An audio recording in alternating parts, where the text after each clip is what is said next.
Good afternoon, everyone. Thanks for joining us. We're going to get started here in about 2 minutes. If everyone can let me know in the chat if they can hear me okay. Just want to make sure that the mic is all good to go. And tell me where you guys are joining in from today. I'm excited to talk about this topic, and it's getting a little cold here in Lakeland. It's very nice. We're starting to get down into the 50s, so it's really cold for us Floridians here.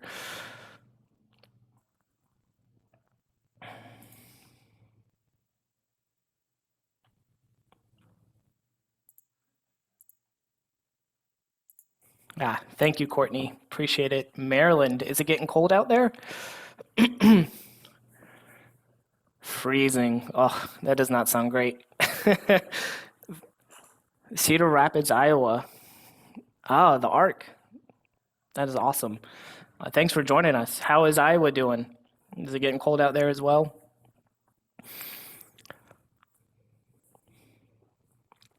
See, in Florida, freezing to us is anywhere at about 50. It's that warm blood we get.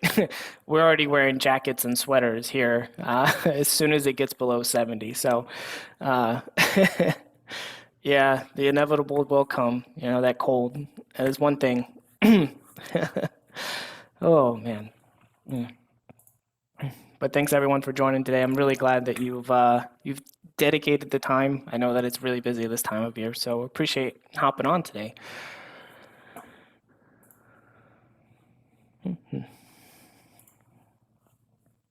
Does anyone have any events upcoming for any events planned yet upcoming for the end of year here?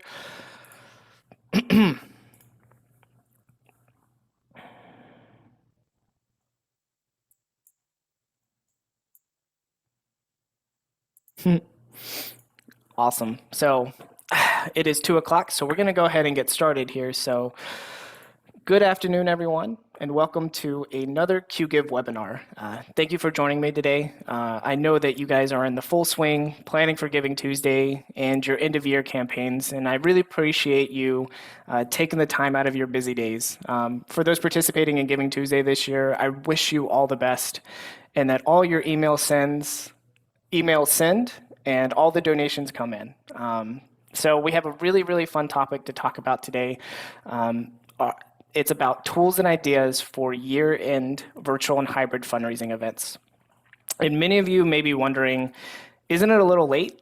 To plan a full-scale on-site event with all the bells and whistles that you would need, yeah, it would be definitely a tall task, not impossible, but I will say that your stress levels will be off the charts if you try to do all of the bells and whistles for an in-person event this late into the year.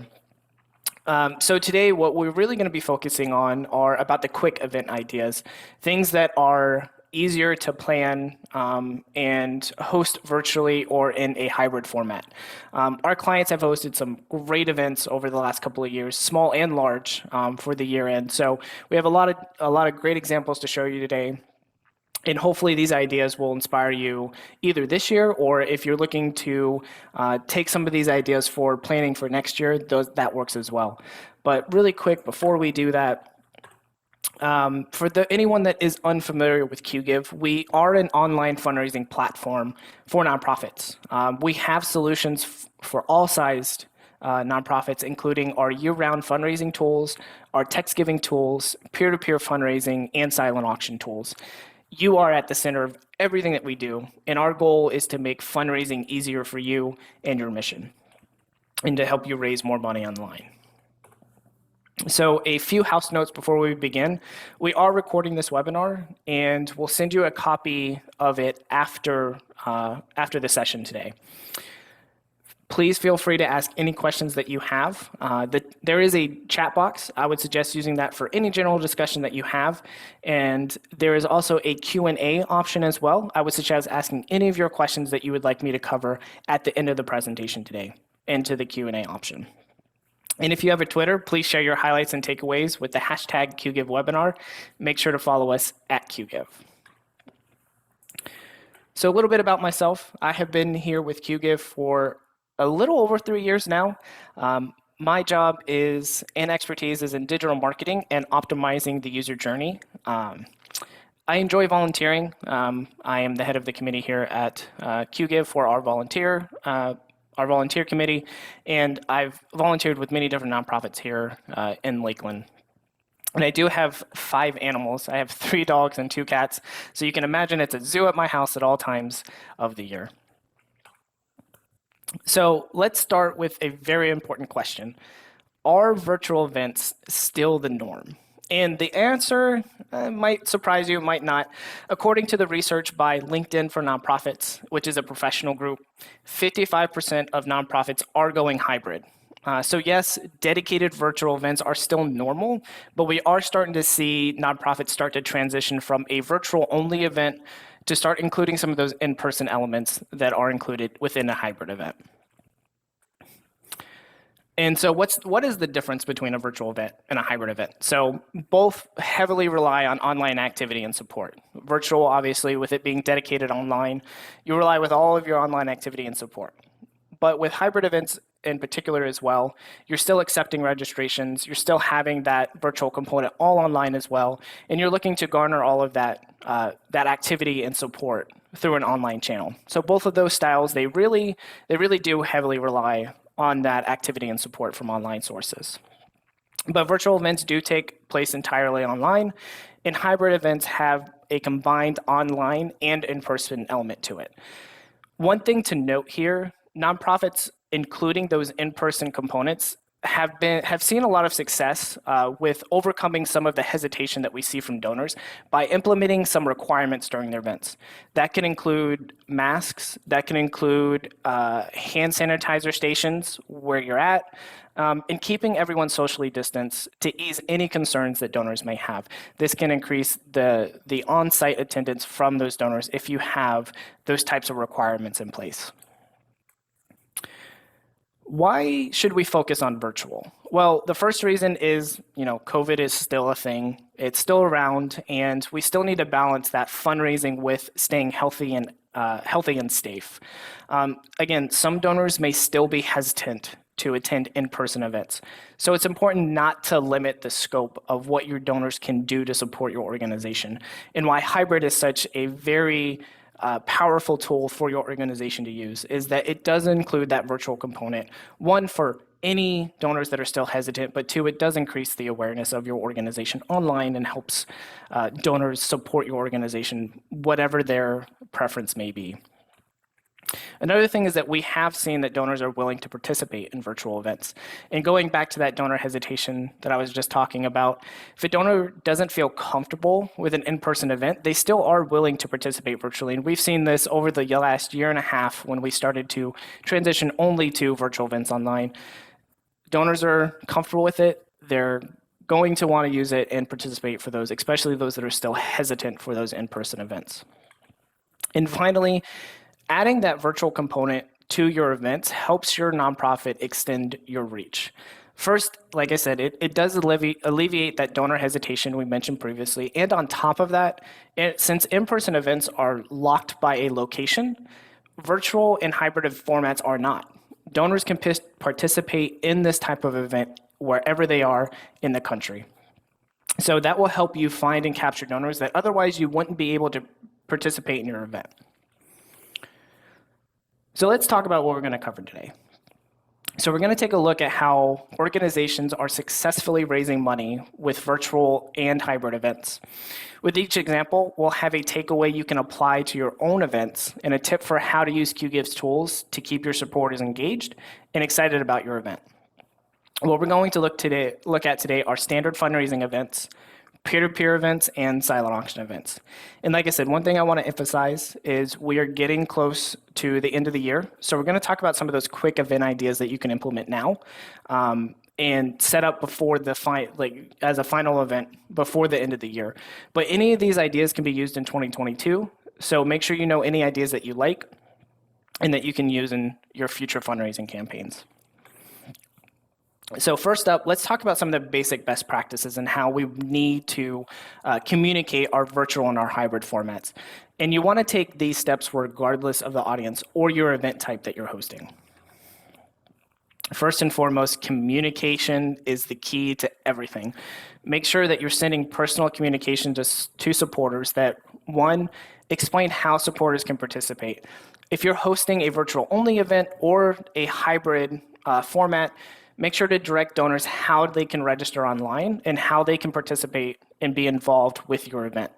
Whether that's fundraising, whether that's actually participating in an event like a run or a walk of some kind, or even just tuning into a live stream. If you're hosting some type of event for this, make sure that you include those details when you do communicate that you are hosting an event. One thing also to note with the hybrid event side is with that in-person component, we are adding in those details about how donors can participate in person. And it would be very critical to communicate those types of safety nets that you're putting in place on site to ensure that donors that are hesitant can alleviate some of those concerns and make the choice of whether they want to attend in person or not. Another thing too here is invite supporters to actually get involved. So taking that extra step, encouraging supporters to run on the organization and reach out to their networks to support your mission.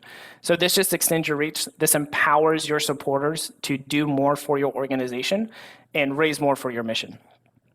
And last but definitely not least, reiterate how they'll make a difference. Supporters want to know how they will help your mission.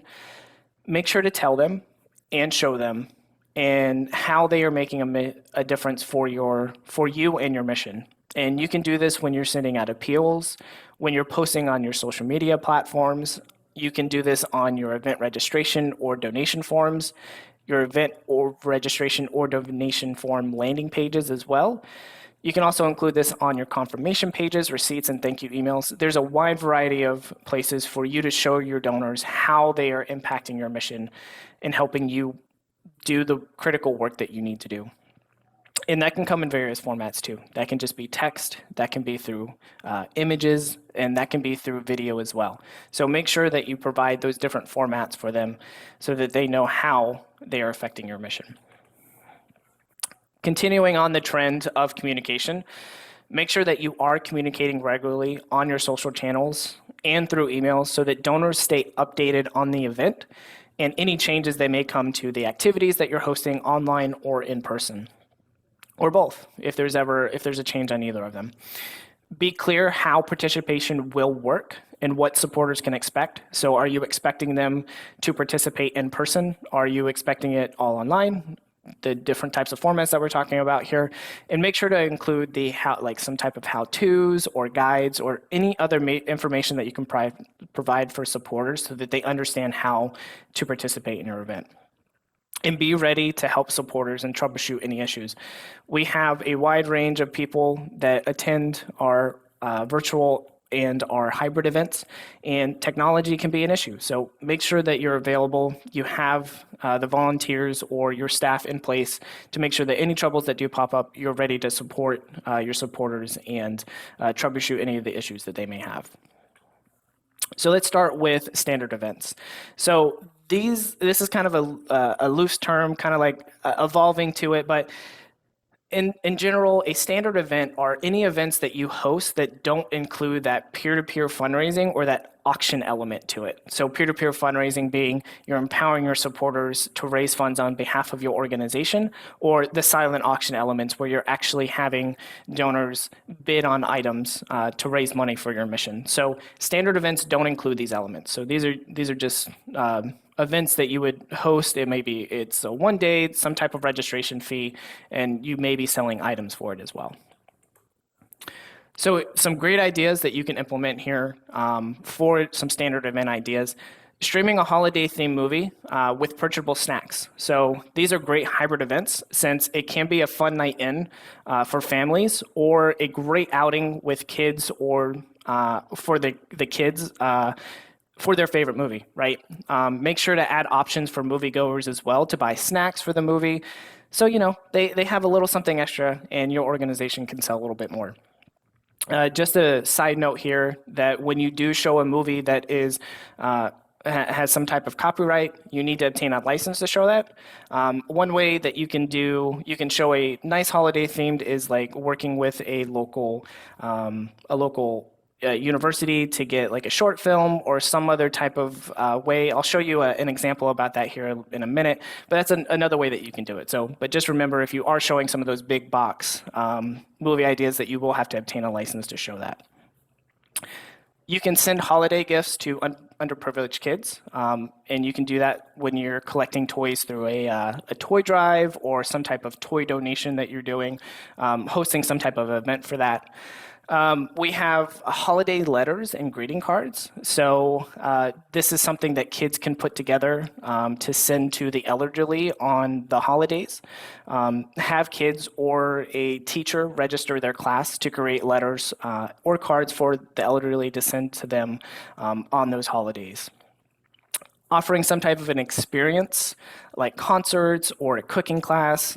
One example that we've seen before is a holiday baking class, which they did offer in person and online. So that was really cool to see. They baked specific like cookies with holiday themes to it, and they showed how to cook various types of cookies on that as well. So that was really interesting type of idea that you can do.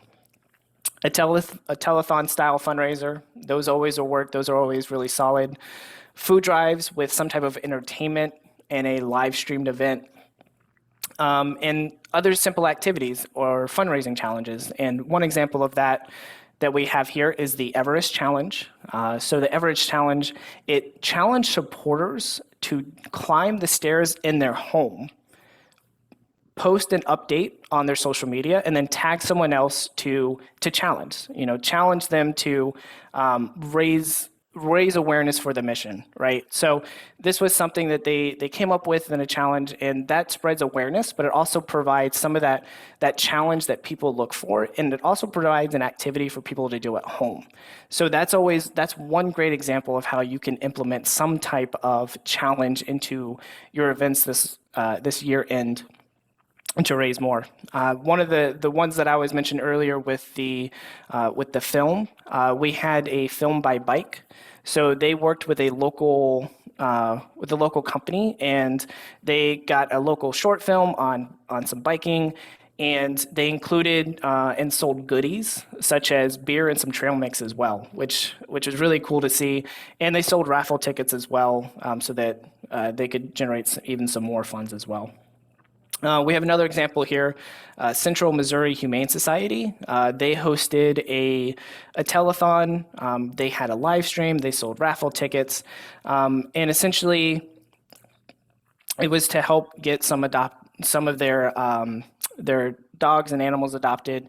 And they live streamed that all on Facebook, and it was just a really great event overall. So the holiday themes that we're talking about. So one of these is the Career Bridge Academy. So they set up a form, and they had kids register to create different types of cards to send to the elderly. So that's always a great way to get some activity, especially from like younger generations and kids as well. But also gets active the older population as well, and helps solve some of those that are lonely on the holidays. And then we also have the letter from Santa. That was a really cool one as well. So people could register and write a letter that would go to Santa, and the kids would send that in. And that was a really great way to generate some extra revenue as well. And always, we have food and supply drives. So we have the first one here, which is please consider a donation of dry dog and cat food. So no pet or parent has let their pet go hungry. Again, these types of events are always very solid. Food drives and supply drives at the end of the year always work really well. Another thing too that we see are the Amazon wish lists. Those are popping up a lot more. So posting something in an Amazon wish list to garner some more donations for specific items for your organization as well. So some important best practices to keep in mind for your standard event. So like I said before, communication is key to a successful event.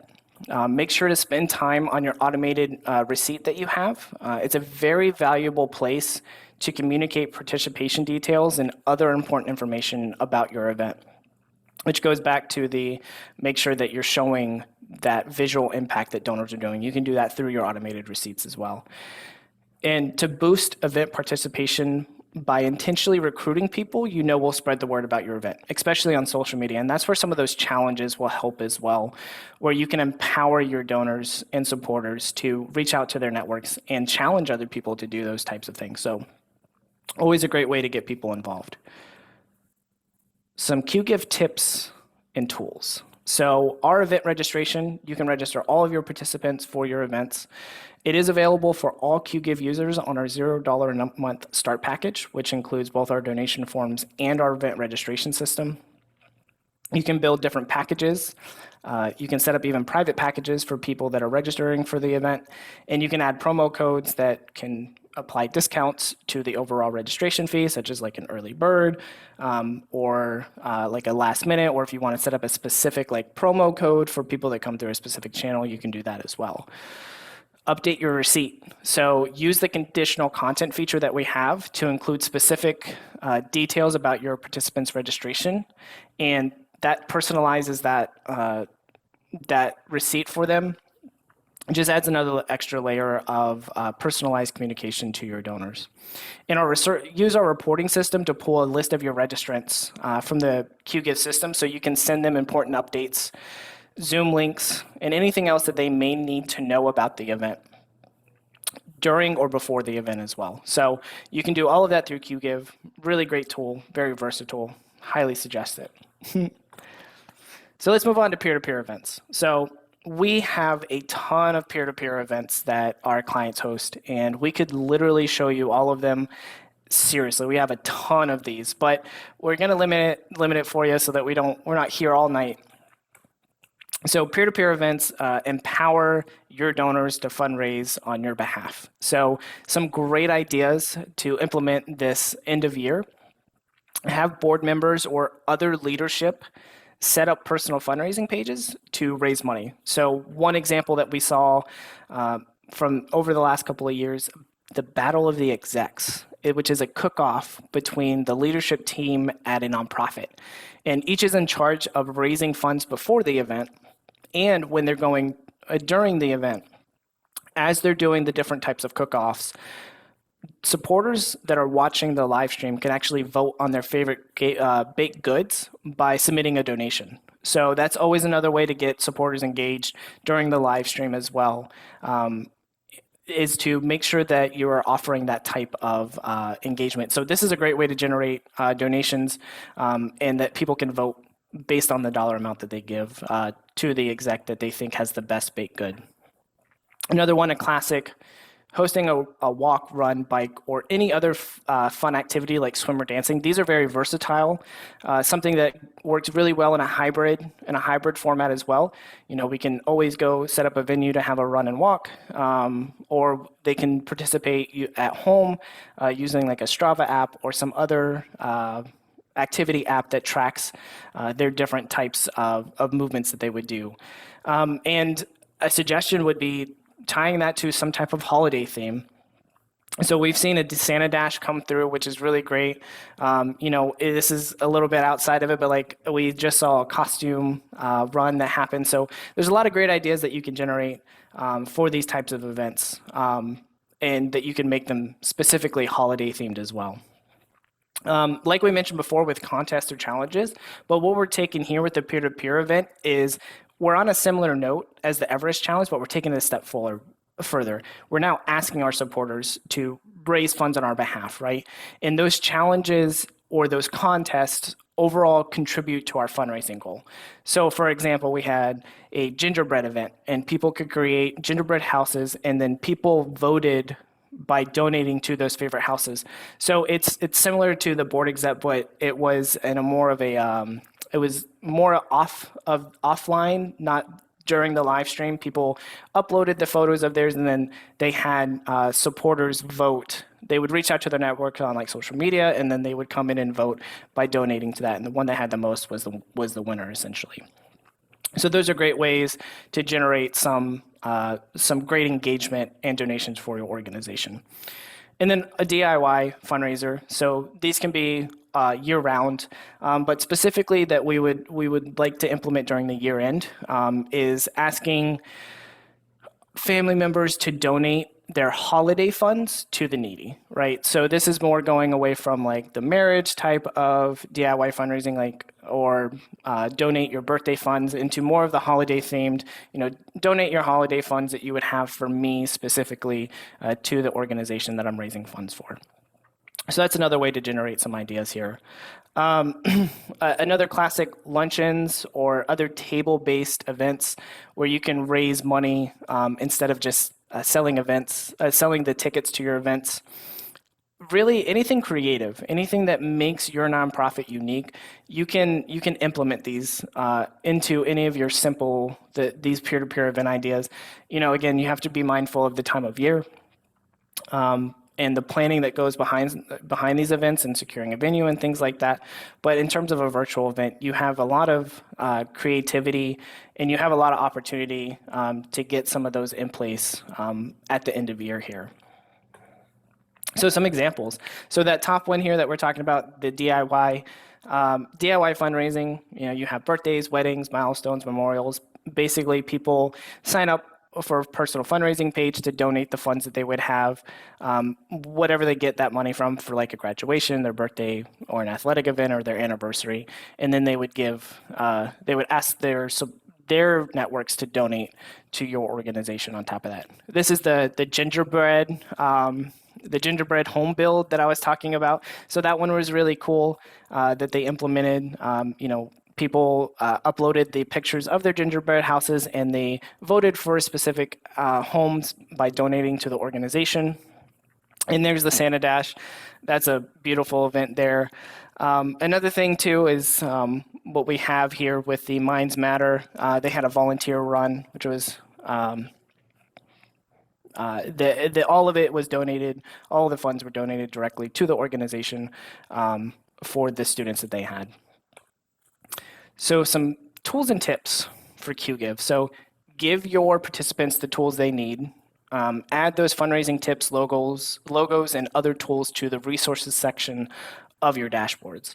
So that empowers your participants to raise money on your behalf. So providing all of those resources for them to not only understand what are the basic practices of fundraising, but also with your logo so they don't have to go out and find it. All of those can be uploaded to the resources section of their dashboards for them.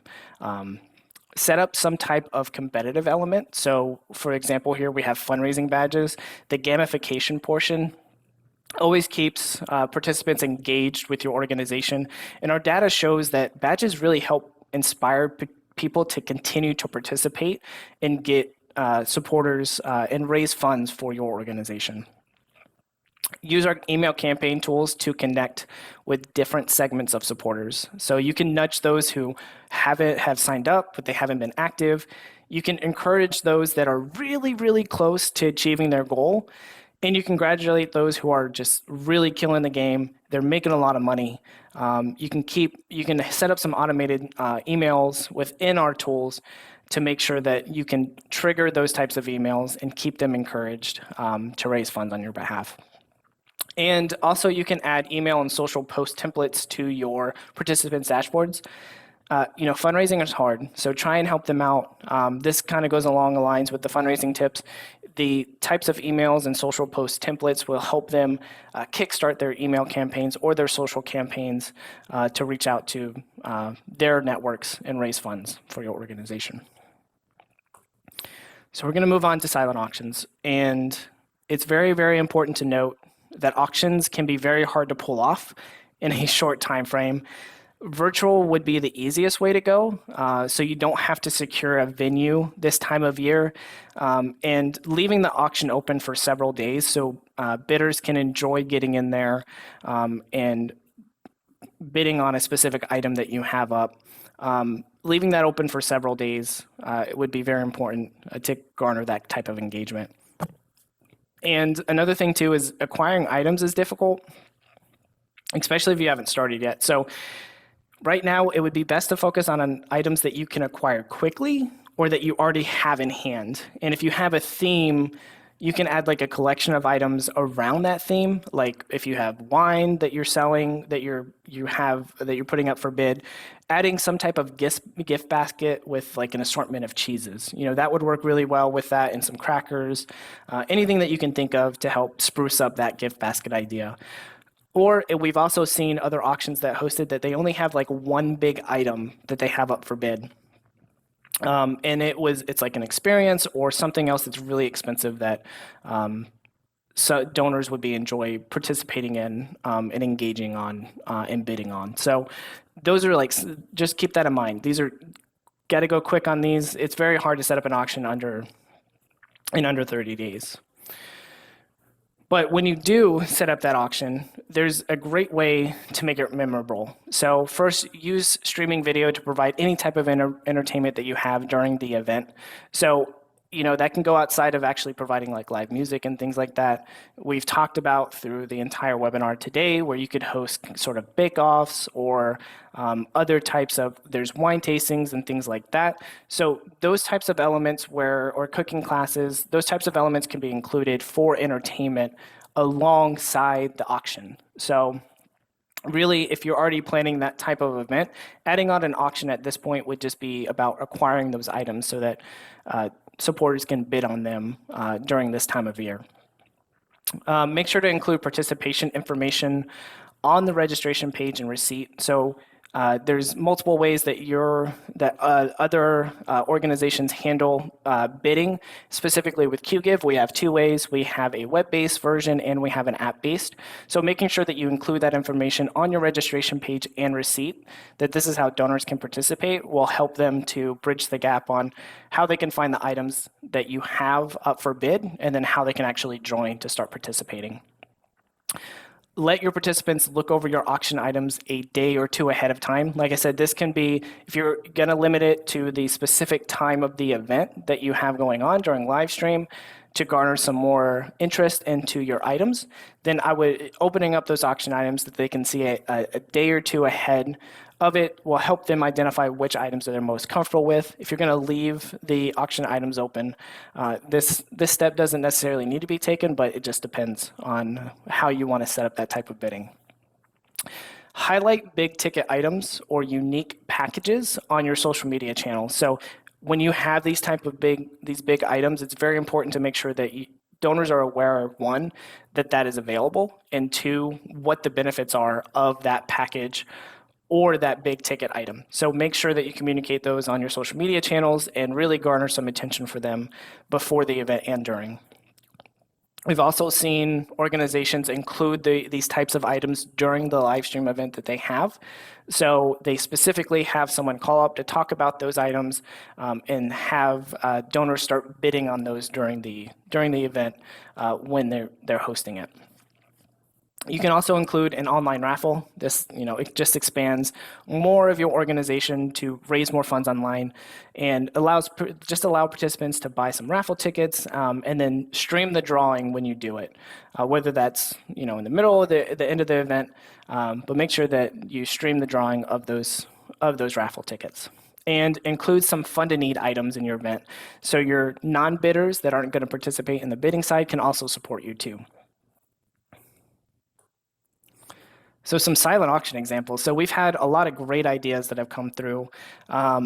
So we had Boys and Girls Club of Greater Lowe's live streaming on December 3rd that they had.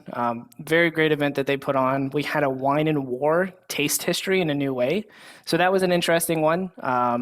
They had a live stream of a taste testing of some wines, and they also included some of those wines in the bid. Donors could also buy these specific wines, and essentially they kind of, it's a wine tasting. They tell you what it tastes like and which ones they like the best and things like that. And another big one that we see coming up is the Maestro Cares Foundation.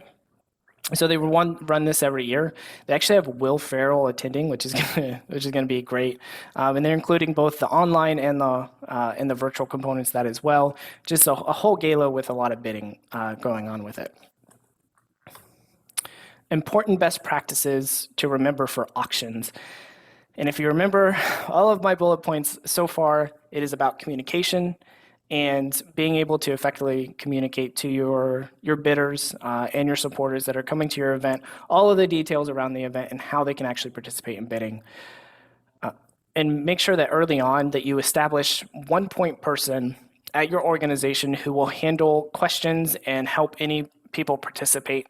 So this could be a volunteer, this could be someone on your staff, someone that is there to help troubleshoot those issues that we're talking about and to make sure that everything runs smoothly. Make your fund and need items memorable. So get creative so that they are appealing to donors. We've seen everything from providing a fund and need package for students on specific like materials that they would need to experiences. So this fund and need item can help support 2 hours of online learning for a student. Things like that. Make sure that they're appealing to your donors and that they provide some actionable step for your donors and they know what they're giving to your organization.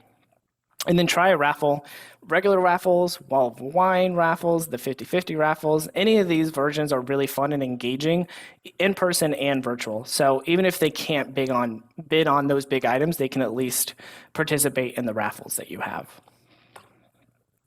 Some Qgiv tools and tips. So start early.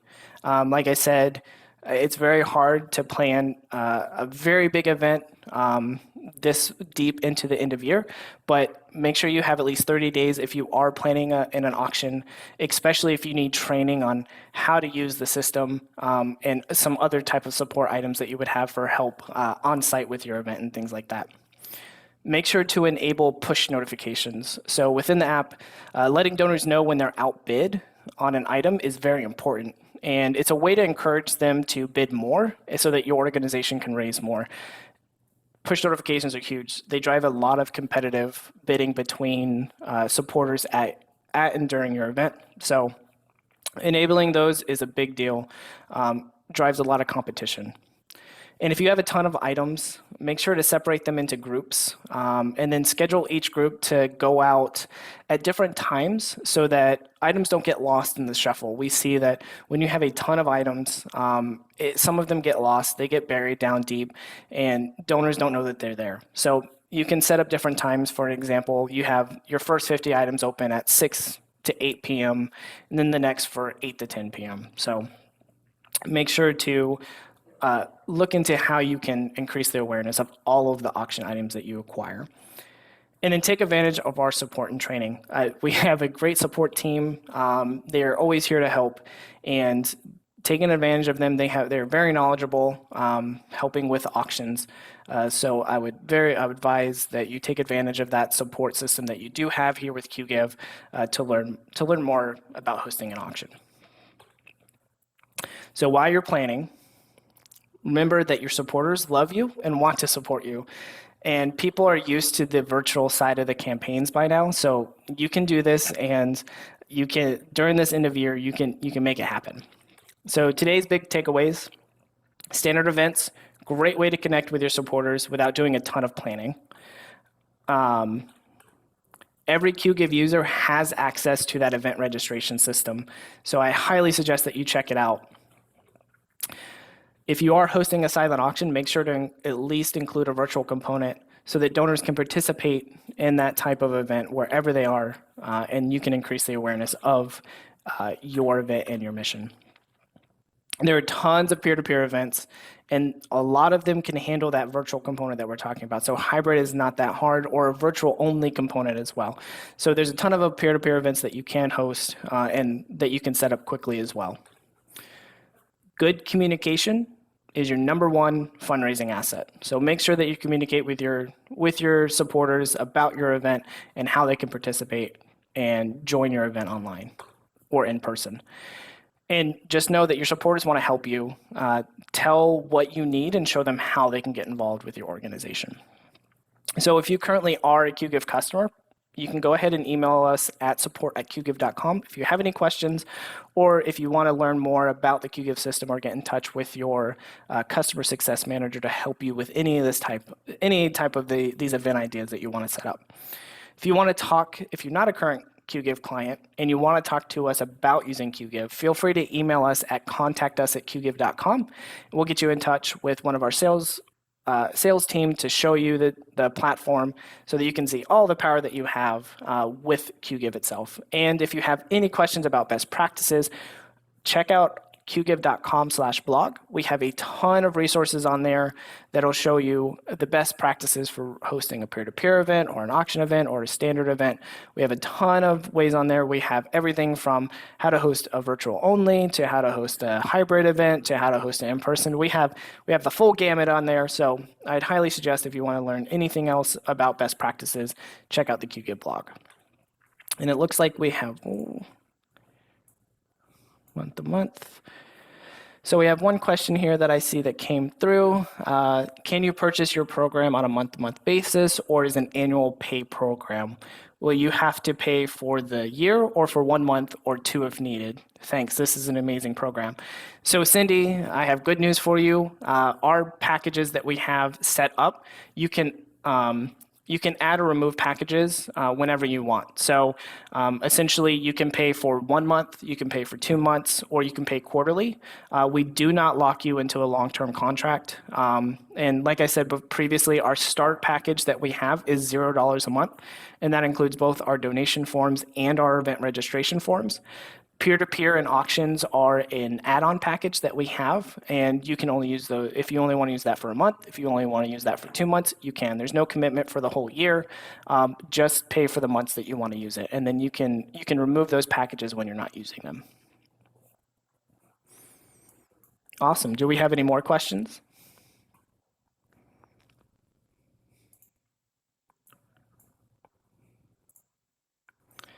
Well, I really appreciate everyone here taking the time to hop on with me today. And I hope that you have a really great end of year campaign and Giving Tuesday. And I look forward to talking to you guys soon. Have a good day.